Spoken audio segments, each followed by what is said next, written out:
Before I let this video play, this video is very sentimental. This video is giving you why Donald Trump needs to be president. Let's get it. November afternoon in Chicago. Donald Trump, clad in a long blue-black coat and red tie, strolled down Michigan Avenue. He was in town for a meeting, but had decided to walk back to his hotel to take in the city's energy. As he passed a corner near Millennium Park, something made him pause. On the sidewalk, sitting hunched against a building, was a woman. Her clothes were old and tattered, and her hands trembled as she held a cardboard sign that read, "Veteran in Need. Please help." Trump stopped in his tracks, ignoring the bustling crowd around him. He was struck by the woman's weary eyes. He approached her slowly, drawing curious glances from passers-by. "Ma'am," Trump said, "what's your name?" The woman looked up, startled.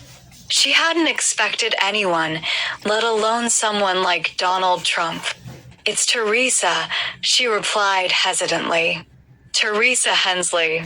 "Teresa," Trump said, kneeling in front of her. "You're a veteran?"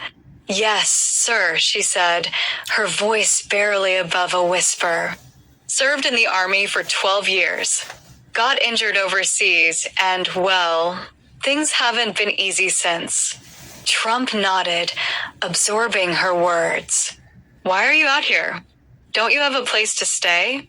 Teresa shook her head. "Lost my apartment months ago. Couldn't keep up with the rent. Been trying to get back on my feet, but it's hard." Her words hit Trump harder than he expected. Here was someone who had given years of her life to serve the country, now reduced to begging on the streets. He couldn't just walk away. He reached into his pocket and pulled out his phone. "Teresa, stay right here," he said firmly. "We're going to fix this." Trump stepped a few feet away and dialed a number. On the other end, his longtime assistant, Margaret, picked up immediately. "Margaret," Trump said quickly, "I need you to find the nearest hotel with availability. And call a doctor, someone who can do a quick checkup. Tell them it's urgent." "Right away, Mr. Trump," Margaret responded without hesitation. Trump returned to Teresa, who was watching him with a mix of confusion and cautious hope. "Help is on the way," he assured her. "But first, let's get you something warm to eat." He flagged down a food vendor nearby and bought Teresa a steaming bowl of soup and a sandwich. She ate slowly, her hands shaking from the cold.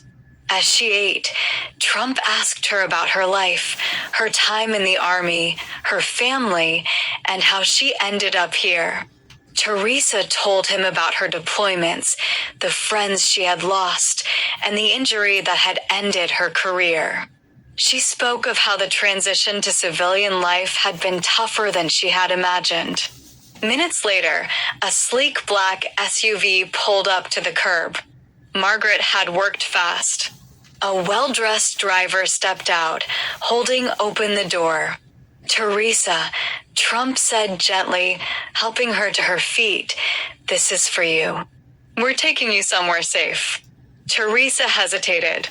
"Why are you doing this, Mr. Trump? You don't even know me." Trump looked her in the eye. "Because someone should have done it a long time ago." The SUV whisked them away to a nearby luxury hotel.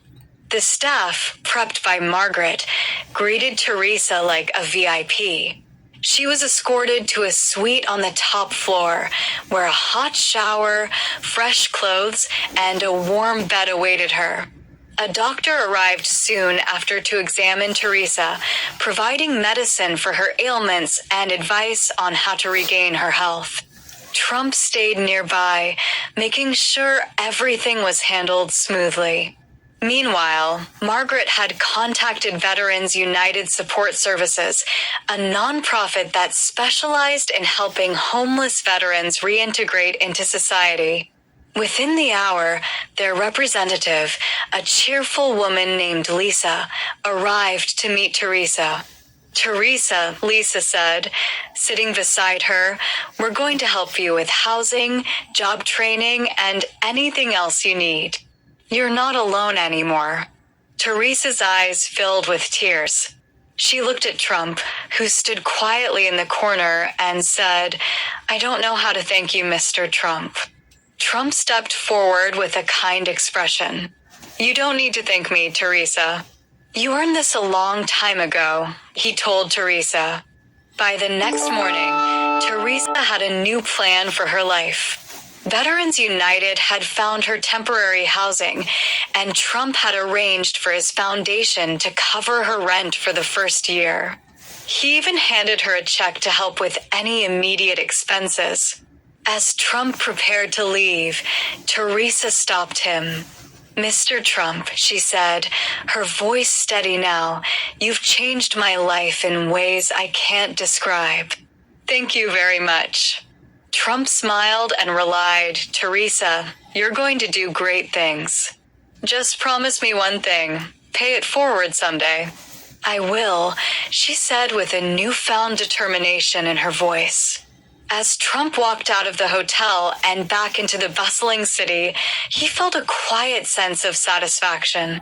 In a matter of hours, one life had been transformed. And for Teresa Hensley, the future suddenly looked bright. And this brings us to the end of this story. Thank you for watching till the end. I hope you enjoyed the story. It ended right there.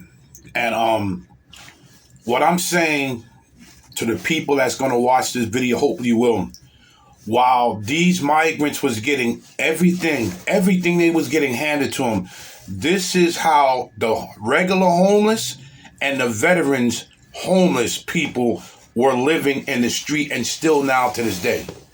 And a lot of people don't care, because they still wanted Kamala Harris. And Kamala Harris wanted to take care of the migrants. And this is a brother, Donald Trump, that everybody called a racist, and he's this and he's that, and look what he does. This is how it should be done. Like, share, subscribe, and please leave a decent comment of what you think about this video. This is Big Hawk, that Yonkers native.